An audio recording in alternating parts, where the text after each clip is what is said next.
नमस्कार, आप देख रहे हैं सी इंडिया न्यूज, एक अनदेखा सच, और मैं हूं आपके साथ साक्षी। देवी अहिल्या विश्वविद्यालय में वकालत की पढ़ाई कर रहे छात्रों ने विभाग की विभागाध्यक्ष के खिलाफ मोर्चा खोलते हुए डॉक्टर अर्चना राका को पद से हटाने की मांग की है। कुलपति के समक्ष पहुंचे लॉ के विद्यार्थियों ने 130 छात्रों की लिखित शिकायत कुलपति को सौंपते हुए मामले में छात्र हित में कुलपति द्वारा फैसला लिए जाने की मंशा मीडिया के सामने जाहिर की है। रंगों के महापर्व होली की धूम लगभग पूरी दुनिया में देखी जा रही है, लेकिन डीएवीवी के विभागों में आरोप प्रत्यारोप का दौर गुलाल की तरह होता देखा जा रहा है। आपको बता दें कि 2 दिन पहले डीएवीवी के लॉ डिपार्टमेंट में विभाग अध्यक्ष और छात्रों के बीच तनातनी का माहौल बन गया था। मामला इतना गहरा गया कि मौके पर कुलपति और पुलिस को भी पहुंचना पड़ा। अब 2 दिन पूर्व हुए घटनाक्रम के बाद छात्रों ने विभाग की अध्यक्ष डॉक्टर अर्चना राका के खिलाफ लिखित शिकायत करते हुए कई तरह के आरोप लगाए हैं और डॉक्टर राका को पद से हटाने की भी मांग की है। देखिए, आज से 2 दिन पहले, 1 दिन पहले स्कूल ऑफ लॉ में आंदोलन हुआ था, वो हम सबने देखा। उसमें वीसी मैडम का कहना था कि आज तक हमारे पास मैम को लेकर के कंप्लेंट नहीं आई, राका मैडम को लेकर के। हमारा उसमें ये कहना पड़ रहा था कि राका मैम हमारी कभी बात सुने ही नहीं और हमको इस तरह से डराया जाता था कि हम कभी कंप्लेंट लेकर जा नहीं पाए। लेकिन जिस दिन वीसी मैम ने हमसे कहा कि कंप्लेंट नहीं आई, तो 130 बच्चों ने आज हाथों हाथ कंप्लेंट लिखी है और हमने उन 130 बच्चों की कंप्लेंट मैम को दी है। और वीसी मैडम पर हमको पूरा विश्वास है कि वो बच्चों की बात सुनेगी और हमारे समर्थन में निर्णय लेंगे। किस तरह की कंप्लेंट है? इसमें तमाम तरह की कंप्लेंट्स है। हम कॉलेज में मूड कोर्ट सोसाइटी बनाना चाहते हैं, वो हमें नहीं बनाने दी जाती है। हम लॉ के विद्यार्थी हैं और इंटर्नशिप हमारे जीवन का एक प्रमुख अंग होता है, लेकिन जब हम इंटर्नशिप पर जाने की बात करते हैं तो मैम हमेशा अपनी बातों को, हमारी बातों को टाल करके कहती है तुम्हारी अटेंडेंस काट लूंगी, तुमको डिबार कर दिया जाएगा। तो इस तरह की धमकियां हमको सुनने को मिलती है। कई बार लड़कियों के कपड़ों पर गलत टिप्पणियां दी जाती है, वॉशरूम में सही सुविधाएं नहीं है। इतनी सारी दिक्कतें हैं कि 130 कंप्लेंट का झुंड बन चुका है। अगर मैं अभी गिनाना शुरू करूंगा तो बहुत समय निकल जाएगा। क्या आपने क्या मांग रखी? तो वीसी से क्या बोले? हम चाहते हैं कि एचओडी मैम को तुरंत प्रभाव से निष्कासित किया जाए, क्योंकि बच्चे इतना त्रस्त हो चुके हैं। ये जो घड़ा फूटा है ये 3 साल से भरा रहा था। जब से एचओडी मैम नियुक्त हुई थी तब से उनके व्यवहार को लेकर, उनकी बातों को लेकर और हर चीज़ों में वो जो अड़ंगा डालते थे, चाहे वो एकेडमिक्स हो या नॉन एकेडमिक्स हो, उन सारी चीज़ों को लेकर आज हमने कंप्लेंट दी है। और हमारी मांग ये है कि जो व्यक्ति 3 साल से हमारी बातें करने पर, हमारे माफ़ी मांगने पर, हमारे झुक जाने पर भी हमारी बात नहीं सुनता है, तो हमें लगता है कि उन्हें निष्कासित ही करना चाहिए।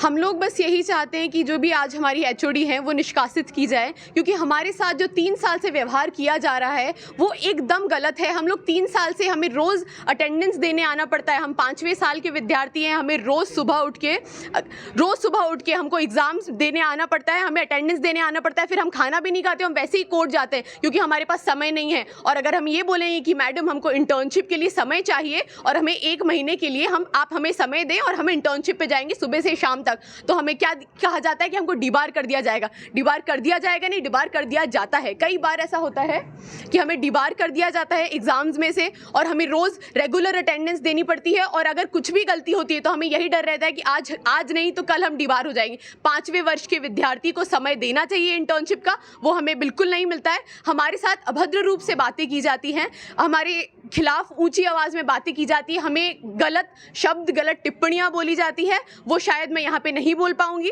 पर ऐसी कई बातें होती हैं जो हम आपके सामने यहाँ नहीं बता सकते, जो हमारे डिपार्टमेंट में हमारे साथ होती है। हमारे पास एक भी परमानेंट फैकल्टी नहीं है, एक भी। क्या ऐसा हो सकता है कि स्कूल ऑफ लॉ डीएवीवी के अंदर एक भी परमानेंट फैकल्टी नहीं हो?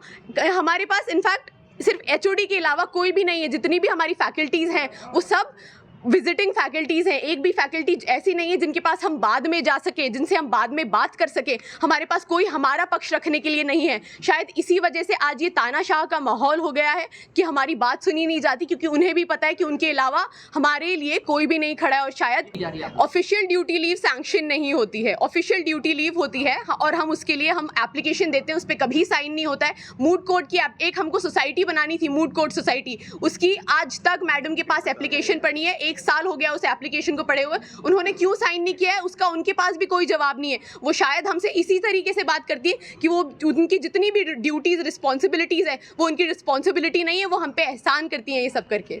कुलपति के समक्ष पहुंचे वकालत के छात्रों के मामलों को लेकर कुलपति ने भी स्वीकार किया कि मामला 2 दिन पुराना है और बात सिर्फ इतनी है कि छात्रों द्वारा खेले जाने वाले खेल का समय आगे बढ़ाने की मांग की गई थी। और साथ ही कुलपति ने यह भी कहा कि मुझ तक पहुंचे छात्रों ने कई शिकायत लिखित डॉक्टर अर्चना राका के खिलाफ की है, जिस पर विचार किया जा रहा है और समय आने पर विधि संबंध में फैसला किया जाएगा। हाँ नहीं, लॉ में वैसे तो एक बात छोटी सी थी, पर ये बात सैटरडे की है।